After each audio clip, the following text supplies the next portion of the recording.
Well, good morning folks and welcome back. So sorry I haven't done another tutorial in quite some time. Been a lot going on. Okay, so whilst there's a lot of stuff's been going on, I've been working through a few different things as well. And one of the things I've been looking at is switching from Blender vendor across to Cycles vendor. There's a great tutorial online by, I think his name's in Zombia, something like that. Apologies if I've got that wrong. But he goes, his name's actually Mark, is it Mark Kelly? Something like that. Mark, I want to say Mark Henry, but I know that's a wrestler. Let me just try and find his name, because he is absolutely fantastic. So I want to give it a bit of a shout out for him really, because the stuff that he does is just amazing. In Zombia Game, his name his his channel, and if you go across to him, it's just, the stuff that he does is absolutely fantastic. It takes you through a full tutorial in 5 parts, which is roughly 1, 2, 3, 4, 5, 6, 8, about 9 to 10 hours long. Split between 5 parts obviously, and he goes through creating a full modular building, and it's just it's absolutely amazing. So yeah, big shout out for that guy, because it's fantastic. I wish I could do some of the stuff that he does.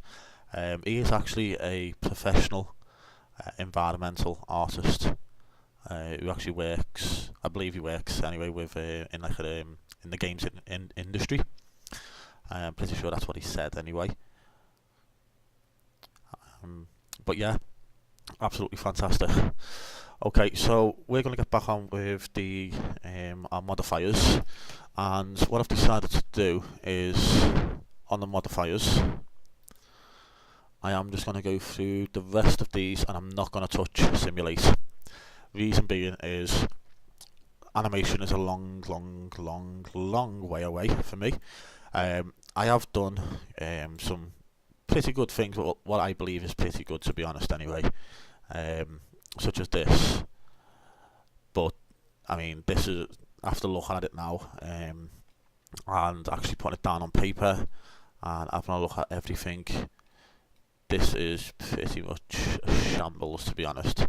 I mean, look, the UVs that, I mean, it's good for pretty much a beginner, because that's what I am. I'm not some big high grades artist or anything like that. So yeah, it is okay for what I've done. I particularly like these barrels.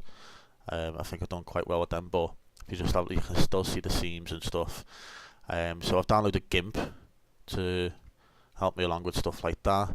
And I mean, these boards are too stretched out. The door is actually okay.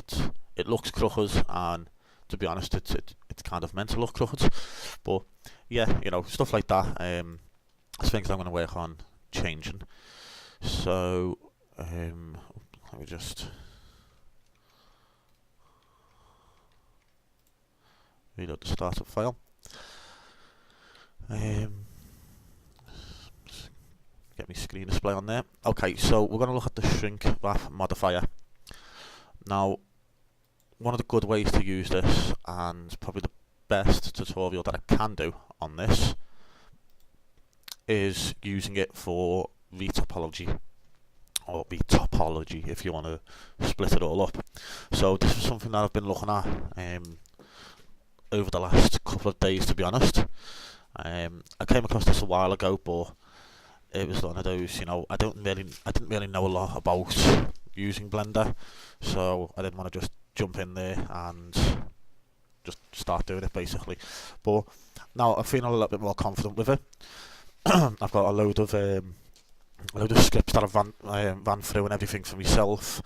So yeah, this is probably the best way to use the Shrinkwrap modifier. Obviously there will be other ways, but I think this is the best way to show what it does. So I'm just going to read through what I've got. I'll read through their script, what I've got off the website, and then I'm going to show you how I think the best way is to use it.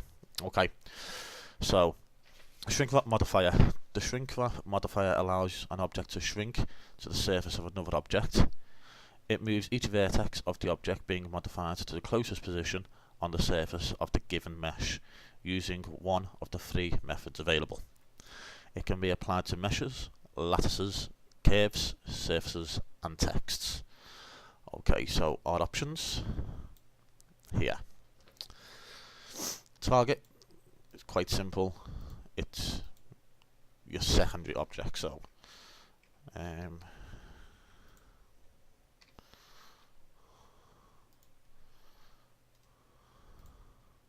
circle. That's basically that's your target. You've got to have two objects, otherwise it's not going to work. But I'll show you that in a minute. Then we have our vertex group, which as always is limiting the modifier to a certain group of vertices. We then have offset, the distance that must be kept from the calculated target position in Blender units. Then we have mode. This drop-down list specifies the method to be used to determine the nearest point on the target surface for each vertex of the modified object. Some options will add some extra specific controls to the panel. So nearest surface points, we get these three, sorry, then 4. Project, we get a lot more, and nearest vertex, it's pretty much the same as surface point. So nearest surface point. This will select the nearest point over the surface of the shrink target. It adds the extra option above surface, which is that there, which always keep the computed vertices above their floor faces. This is only meaningful when offset is not null. So basically you've got to use offset to use that. You haven't got to, but you know, that's how it works. Apologies. So then we have project. This will project vertices along a chosen axis until they touch the shrink target. Vertices that never touch the shrink target are left in their original position. So we have same three options up there. Then we have Subsurf Levels. This applies a temporary Catmull-Clark subsurf to the modified object before computing the wrap when using projection mode. Then we have Limit. This is the distance limit between original vertex and surface. If the distance is larger than the limit, vertex would not be projected onto the surface. Then we have X, Y, Z, along which local axis of the modified object the projection is done. These options can be combined with each other, yielding a median axis of projection. So put all three of them on. It's the central of all three axes, which basically is where your cursor is, or where my cursor is. Then you have negative and positive. This allows you to select the allowed directions of the shrink along the selected axis. With more than one Shrinkwrap modifier, negative and positive axes can be combined. Then cull faces. This allows you to prevent any projection over the front side, respectively the back side, of the target's face. The side of the face is determined by its normal, front being the side from where the normal originates. Okay, whatever. Auxiliary target, an additional object to project over. So you project over two objects, that's what I'm getting from that.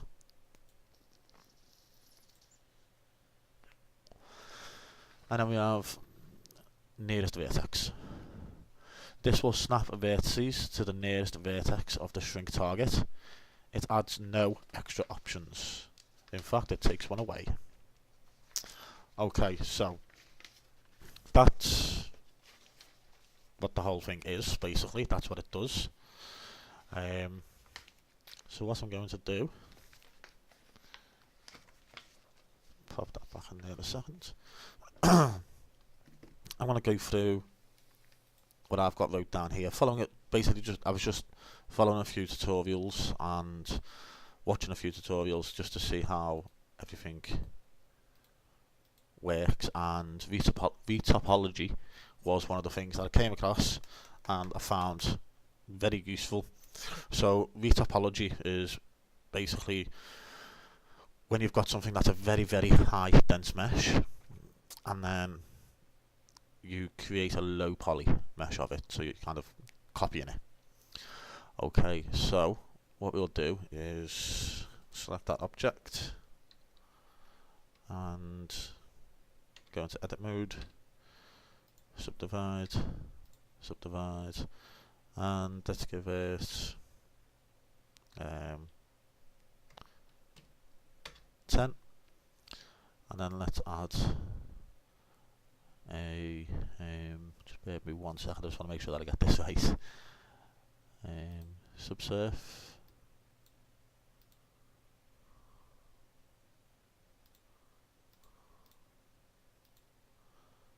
and then apply that. Okay, so that's quite a dense mesh. So what we want to do is now smooth it. Okay, and then let's just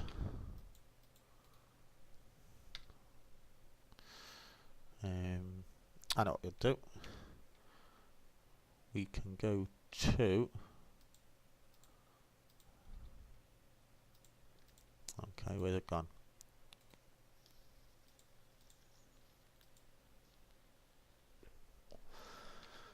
Why do I feel like I'm missing something? Ah, that's why. Vertex paint. Yeah. Okay, and then we'll go to. Nope, not that one. Missing data apparently. Yeah, because there's no texture. There we go, sculpt modes, that's what I'm looking for. Okay, so let's go for sculpt draw, that's fine. And then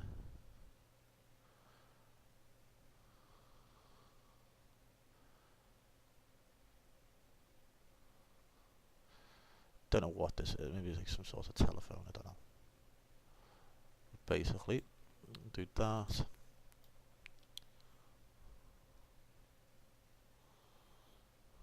This may or may not work, by the way. I'm hoping it does work. If it does work, then I've just learned a few things all in the one kind of tutorial.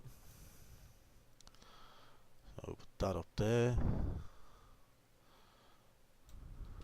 Okay, and then I just want to give us quite a lot to do. Whoa. Ah, because it mirrors, that's why.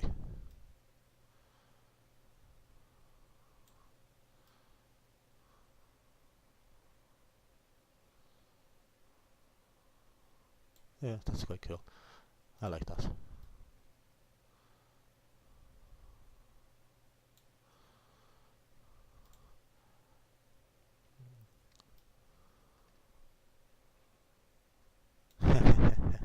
Yeah, I like that. Okay, so we've done a dense mesh. Okay, and then we go back into object mode. Now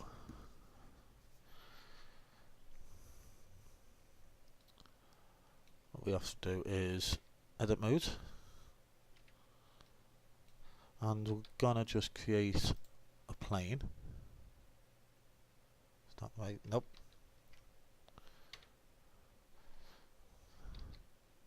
In object mode, create a plane, shrink that down a minute, and then go into edit mode, and then delete vertices. Okay, so we've select plane over here, which I'm going to now low poly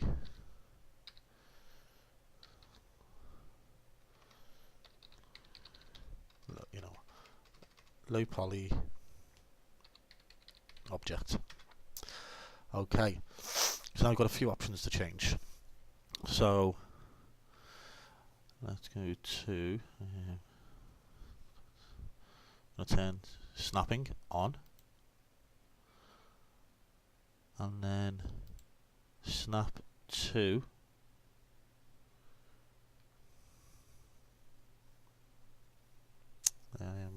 do apologise about this, folks. This is the first time I've tried it, so we snap to faces,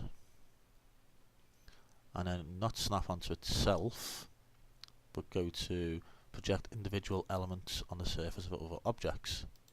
Put that on, and that should be it. And then if we control and left click, whoop, don't think that's worked, has it? Ah, that's why.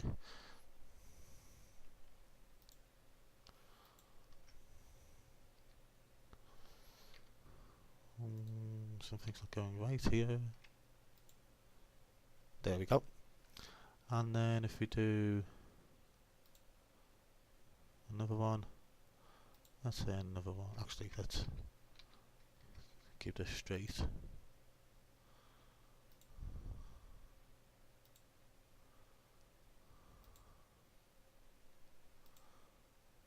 Okay, and then we need to find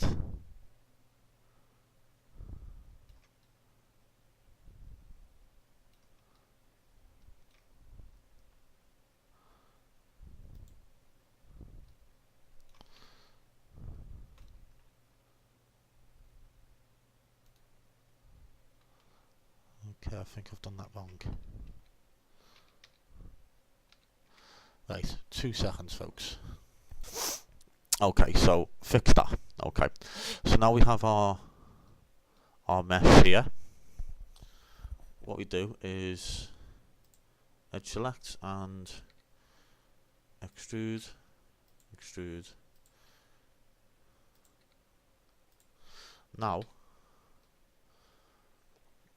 as you can see, it's not working very well there, but hopefully I can fix that. So extrude, because the snapping should be on.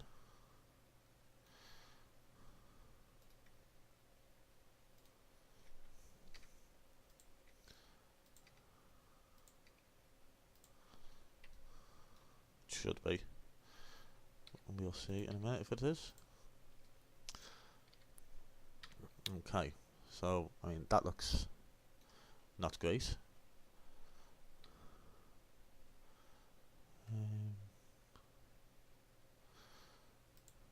Solid mode. Okay, this is not working very well at all for me, unfortunately.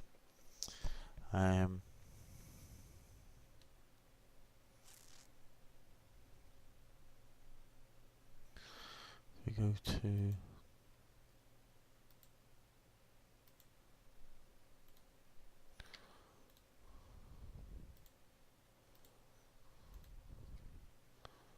X-ray. Okay, so what I'll do is I'm just going to continue to unwrap this a minute. Not unwrap it, sorry, just extrude it. Just so that all that part is covered. And then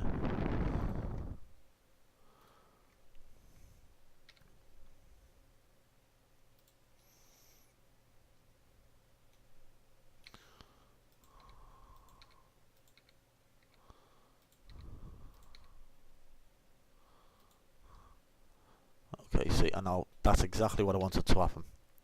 This part here is coming out. Okay, now this is forming the shape of it. However, it just doesn't have enough geometry for it to actually match up with the mesh that's underneath. But as you can see, it is turning in. Okay, so what we do is with our mesh selected, modifier, and then now comes the shrink wrap. So the target is now going to be the cube, and then I hope if we apply, oops, there we go. Now that has disappeared off the bottom, and that has shrunk wrapped to the face of all the vertices inside. So as I say, you know, there might be other ways to do it. See, that one's not coming through at all now. Okay, so again, just to show you, gonna go from there to there, and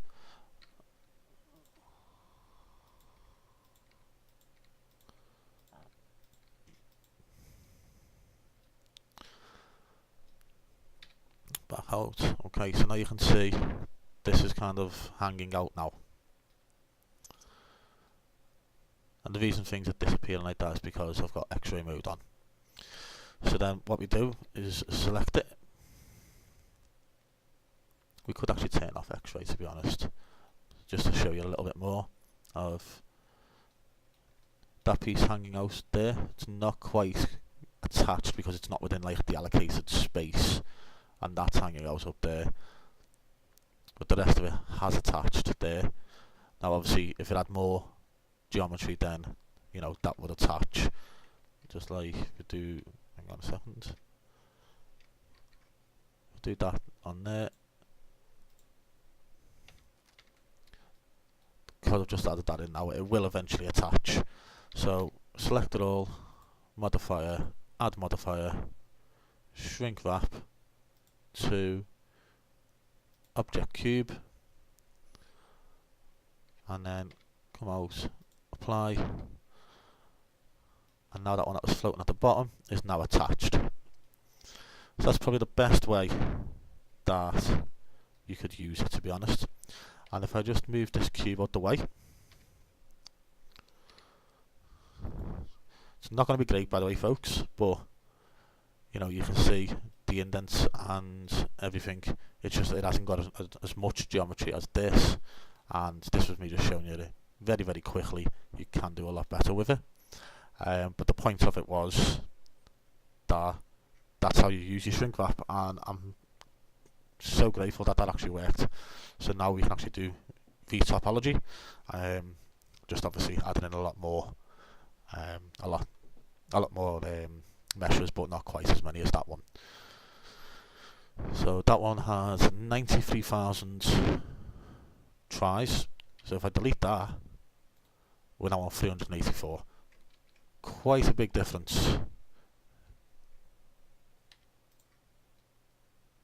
Would you agree? Because I would. Okay, so that's going to be the Shrinkwrap modifier. And next we've got simple deform.